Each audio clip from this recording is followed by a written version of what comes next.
বাংলাদেশ সরকারের মাননীয় প্রধানমন্ত্রী জনাব তারেক রহমান সাহেবের নির্দেশে আমরা যারা সংসদ সদস্য নির্বাচিত হয়েছি, আমাদের যার যার এলাকায় আমরা মাদক বিরোধী এবং চাঁদাবাজ দুর্নীতি মুক্ত করার জন্য আমরা নিরলসভাবে কাজ করে যাচ্ছি।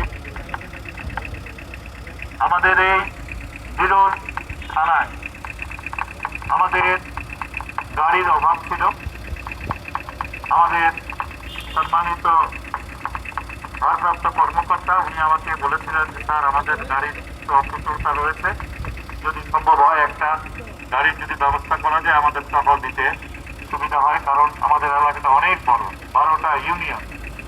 বিধায় আমি ওনার কথাটি শরীর গ্রহণ করি এবং আমি বিভিন্ন জনের সঙ্গে কথা বলে সকলের সহযোগিতা নিয়ে আজকে আমরা প্রায় 1 মাসের মধ্যেই আমরা আমাদের কমিটমেন্ট ছিল যে আমরা এটা করে দেবো, ইনশাআল্লাহ আমরা এটা করতে পেরেছি। সেই জন্য মহান রাব্বুল আলামিনের কাছে শুকরিয়া আদায় করি, আলহামদুলিল্লাহ। আজকের এখানে উপস্থিত আছেন আমাদের জেলা দিনাজপুরে সম্মানিত সুযোগ্য পুলিশ সুপার সাহেব, উপস্থিত আছেন আমাদের এডিশনাল এসপি সহ আমাদের পুলিশ কর্মকর্তাবৃন্দ এবং এই থানার ভারপ্রাপ্ত কর্মকর্তা সহ আমাদের দল বাংলাদেশ জাতীয়তাবাদী দলের বিএনপির সভাপতি সহ বিভিন্ন স্তরের নেতৃবৃন্দ, সম্মানিত সাংবাদিকবৃন্দ, আমি সকলকে জানাচ্ছি আসসালামু আলাইকুম। আপনারা জেনে হয়তো খুশি হবেন, আমাদের এলাকায় সীমান্ত ঘেরা এলাকা, তাই এখানে মাদকের চোরাচালানটা অনেক বেশি হয়ে থাকে। তাই আমরা চেষ্টা করেছি এবং চেষ্টা করে যাচ্ছে আমাদের পুলিশ প্রশাসন বিভিন্নভাবে তারা চেষ্টা করে যাচ্ছে এই মাদক কারবারিদেরকে রুখে দেওয়ার জন্য। এই শুধুমাত্র পুলিশ প্রশাসন দিয়ে এই মাদক কারবারিদেরকে নির্মূল করা সম্ভব নয়। তাই আমাদের সকলকে যার যার অবস্থান থেকে প্রত্যেকটা পাড়া মহল্লায় আমরা মাদক প্রতিরোধ কমিটি গঠন করে আমরা প্রতিরোধ করব। তবে আইন কখনোই নিজের হাতে তুলে নেব না।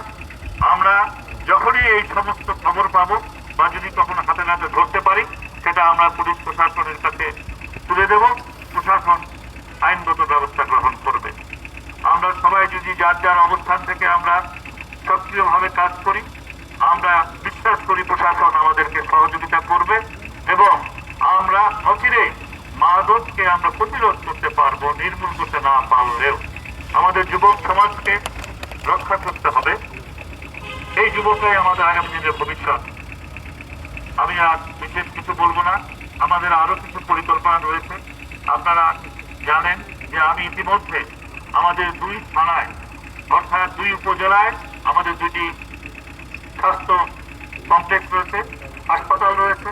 আমরা ইতিমধ্যে স্বাস্থ্য বোচাগঞ্জ উপজেলায় আমরা একটা অ্যানালাইজার মেশিন আমরা ইতিমধ্যে কালেক্ট করেছি। এটা ইনশাআল্লাহ হয়তো বা 1 তারিখে বা 2 তারিখের মধ্যে সেটাও আমরা এখানে প্রতিস্থাপন করব। এছাড়াও বিরল থানায় বিরল হাসপাতালেও আমরা সেরকম আরেকটি মেশিন আমরা দিতে চাই, সেটারও সংস্থান করে ফেলেছি।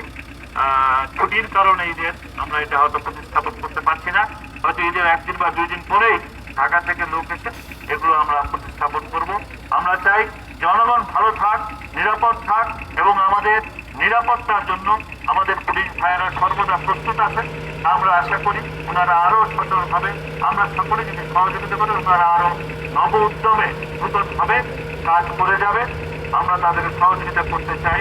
আমি আজকে এই অনুষ্ঠানের মাধ্যমে আমাদের যেহেতু পুলিশ সুপার সাহেব আছেন, আমি ওনাকে বলবো, আগের সরকার নেই, এখন নতুন সরকার, নতুন সরকারের চিন্তা ভাবনা পুলিশ হবে জনগণের বন্ধু। পুলিশ স্টেশনে এসে, থানায় এসে সাধারণ মানুষ যেন হয়রানির শিকার না হয়, সেটা আমাদের সকলকে লক্ষ্য রাখতে হবে। কেউ যেন, আমাদের পুলিশ প্রশাসনের ভাইয়েরা যেন সাধারণ মানুষের সঙ্গে যেন অস্ত্রোচ্চারণ না করে, তাদেরকে যেন, তারা এমনি বিপদগ্রস্ত হয়ে থানায় আসে, তাদেরকে আমরা যেন ব্যবহারের মাধ্যমে, কথাবার্তার মাধ্যমে তাদেরকে যেন আমরা অন্তত একটা ভালো পরিবেশ সৃষ্টি করে তাদের বিপদ থেকে উদ্ধার করার জন্য আমরা কাজ করি। এটা আমি সকল পুলিশ ভাইদের প্রতি অনুরোধ রাখবো, আহ্বান জানাবো। আমরা সরকার আমরা নতুন ভাবে কাজ করতে চাই। আমাদের সরকার হচ্ছে জনগণের। এই জনগণকে আমরা কিভাবে ভালো রাখবো, নিরাপদ রাখবো, জনগণকে কিভাবে আমরা সুখে রাখতে পারি, সেই কাজটাই আমাদের এখন চাওয়া পাওয়া। তাই আমি সকলের কাছে অনুরোধ করব, যার যার অবস্থান থেকে আমরা আমাদের এলাকায় কাজ করবো এলাকার উন্নয়নের জন্য। আমি আর বক্তব্য না বাড়িয়ে আমি আজকে যারা এখানে উপস্থিত হয়েছেন সকলকে অনুরোধ করব, একটাই কাজ করব, সেটা হচ্ছে সবার এটা মাথায় রাখা উচিত, করব কাজ, গর্ব দেশ, সবার আগে বাংলাদেশ। সকলকে ধন্যবাদ। আসসালামু আলাইকুম।